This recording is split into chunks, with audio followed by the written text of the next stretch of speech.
Shalom sahabat CS dimanapun Anda berada, saya sangat bersuka cita bisa menjumpai Anda semua untuk menyampaikan kebenaran firman Tuhan. Kebenaran firman Tuhan pada kesempatan kali ini berjudul berasal dari si jahat. Siapa yang berasal dari si jahat dan apa yang dilakukannya? Ini yang kita akan bahas. Bagi saudara yang baru pertama kali menyaksikan tayangan ini, saudara langsung subscribe. Subscribe itu gratis saudara. Jangan lupa tekan tombol lonceng notifikasinya supaya setiap kali saya membuat video firman Tuhan ini, saudara yang pertama kali menyaksikan. Terima kasih kepada saudara yang setia mengikuti channel saya ini.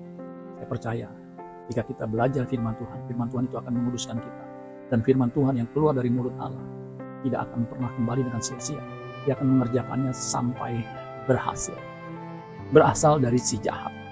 Kejadian 4 ayat 8. Nah, sebelum saya membahas ini saudara sekalian, saya ingin mengingatkan bahwa sejak manusia jatuh dalam dosa, manusia itu berdosa, manusia hidup dalam dosa, manusia itu jahat dan butuh pertolongan Tuhan supaya dikembalikan kepada rancangan Allah semula, yaitu memiliki gambar dan rupa Allah, di mana Allah itu adalah kasih dan Allah itu adalah kudus. Nah, itu saudara sekalian.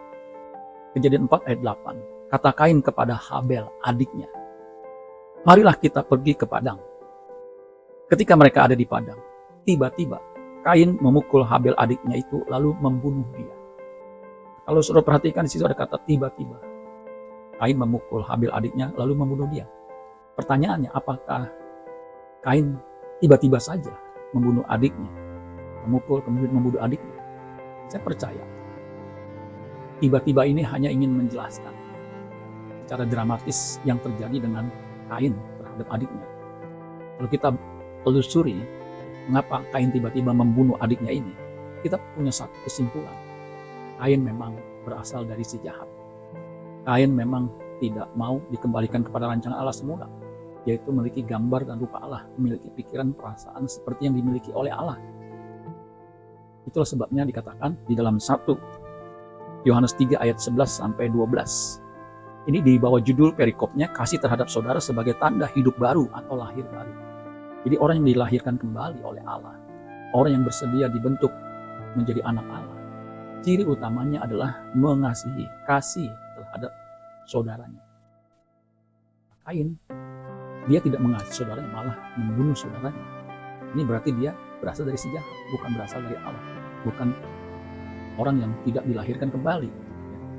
Dikatakan ayat 11 dari 1 Yohanes 3 ayat 11 dan 12. Dikatakan begini, 1 Yohanes 3 ayat 11, sebab inilah berita yang telah kamu dengar dari mulanya. Ini berita atau kejadian peristiwa mula-mula, yaitu bahwa kita harus saling mengasihi. Jelas, berita untuk saling mengasihi itu sudah ada sejak Adam dan Hawa, sejak awal saudara. Ayat 12, bukan seperti Kain yang berasal dari si jahat. Makanya judul renungan kita ini diambil dari kata ini, berasal dari si jahat, itu Kain. Dan yang membunuh adiknya. Dan apakah sebabnya ia membunuhnya? Ini jelaskan apa sebabnya dia membunuhnya. Pasti nggak tiba-tiba. Sebab segala perbuatannya jahat dan perbuatan adiknya benar. Jadi saudara sekalian, kenapa Kain membunuh Habel adiknya? Karena memang perbuatannya jahat. Lalu ditelusuri lagi, kenapa perbuatan Kain itu jahat? Dia tidak mengasihi adiknya. Karena dia berasal dari si jahat. Dia tidak mengalami kelahiran baru. Dia tidak ingin dibentuk memiliki karakter ilahi, karakter Allah, yaitu kasih dan kudus. Makanya ketika disulut satu peristiwa di mana persembahan adiknya diterima, persembahan Habel, masuk Habelnya itu diterima, berkenan kepada Allah, sedangkan persembahan Kain dan Kain sendiri tidak diterima. Kita mengatakan dia panas hati. Panas hati itulah pemicunya sehingga si jahat ini melakukan perbuatan jahatnya. Nah, kalau kita lihat terjemahan Alkitab yang terbuka, 1 Yohanes 3 ayat 12 dikatakan begini, jangan menjadi seperti Kain. Jadi ini adalah peringatan. Jangan menjadi seperti Kain yang berasal dari yang jahat dan yang membunuh adiknya. Jadi memang niatnya jahat karena dia berasal dari si jahat. Dan tindakannya, niat itu mens rea, tindakannya actus rea. Jahat juga saudara. Jangan menjadi seperti Kain yang berasal dari si jahat dan yang membunuh adiknya. Dan mengapa Kain membunuh adiknya? Jelaskan. Mengapa Kain membunuh adiknya? Sebab perbuatan Kain jahat. Sebab katakan perbuatan Kain jahat. dan perbuatan adiknya benar. Itu kontras sekali, saudara sekalian. Jadi Kain itu membiarkan dirinya diwarnai dengan iri hati dan dengki.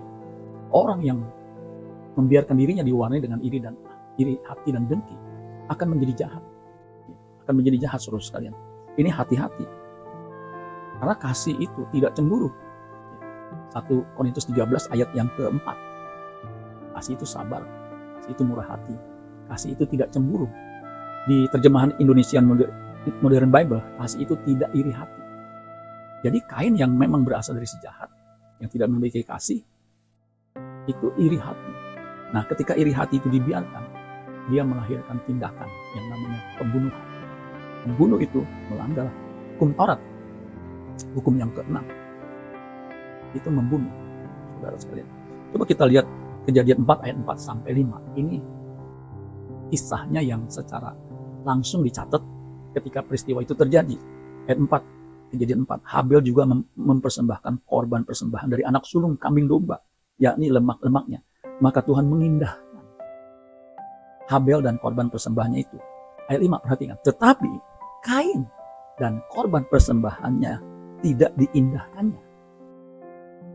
Lalu hati Kain menjadi sangat panas dan mukanya muram. Jadi kalau saudara perhatikan di situ kronologisnya, Kain itu panas hati, mukanya muram, bahkan sangat panas. Berarti iri hati karena persembahannya tidak diterima. Sedangkan persembahan adiknya diterima. Sebenarnya saudara sekalian, kalau dia tidak jahat, tidak akan terjadi pembunuhan. Tidak akan terjadi peristiwa tragis ini, saudara. Tapi karena memang tadi Alkitab mengatakan dia berasal dari si jahat, Kain melakukan tindakan jahat. Jadi kalau kita lihat dari sudut hukum, ya, apa yang dilakukan Kain itu memang sudah mengkarakter, sudah sifatnya seperti itu. Ya. Jadi motifnya atau mens rea-nya, motifnya itu motif jahat. Motif jahat. Mens rea itu adalah elemen mental dari niat seseorang untuk melakukan kejahatan. Maka mens rea disebut dengan niat jahat. Atau pengetahuan bahwa tindakan seseorang atau kurangnya tindakan akan menyebabkan terjadinya kejahatan. Ini elemen penting dalam setiap tindak kejahatan, yaitu niatnya. Niat jahat itu, saudara sekalian. Makanya unsur selanjutnya adalah actus reus. Apa itu actus reus? Itu esensi dari kejahatan itu sendiri. Atau perbuatan yang dilakukan. Karena ada niat jahat, kemudian ada tindakan, perbuatan yang dilakukan. Sedangkan mens rea itu sikap batinnya yang di dalam, yang mendorong seseorang melakukan. Kalau Kain yang mendorong melakukan sesuatu tindak kejahatan, itu pembunuhan, dia iri hati, dia dengki, dia membiarkan hatinya dikuasai dengan iri hati dan dengki, makanya melahirkan tindakan pembunuhan. Alkitab mengatakan jangan seperti Kain yang membunuh saudara kandungnya. Demikian juga kalau kita seperti Kain yang tidak mau diproses, dikembalikan kepada rancangan Allah semula, kita tidak bisa mengasihi sesama, tidak bisa mengasihi orang lain, bahkan cenderung jahat. Orang yang punya kecenderungan hatinya jahat, pada suatu kali kelak akan ditolak Tuhan, akan dilenyapkan Tuhan. Kejadian 6 ayat 5-7, ketika dilihat Tuhan bahwa kejahatan manusia besar di bumi, termasuk kejahatan Kain, dan bahwa segala kecenderungan hatinya selalu membuahkan kejahatan semata-mata. Ayat 6, maka menyesallah Tuhan bahwa ia telah menjadikan manusia di bumi, dan hal itu memilukan hatinya. Ayat terakhir, berfirmanlah Tuhan, aku akan menghapuskan manusia yang telah kuciptakan itu dari muka bumi, baik manusia maupun hewan dan binatang-binatang melata dan burung-burung di udara, sebab aku menyesal bahwa aku telah menjadikan mereka. Jangan menjadi seperti Kain yang membuat Tuhan menyesal. Jadilah seperti Habel yang berkenan dan persembahannya diterima Allah. Amin buat firman Tuhan. Tuhan Yesus memberkati. Sola Gracia.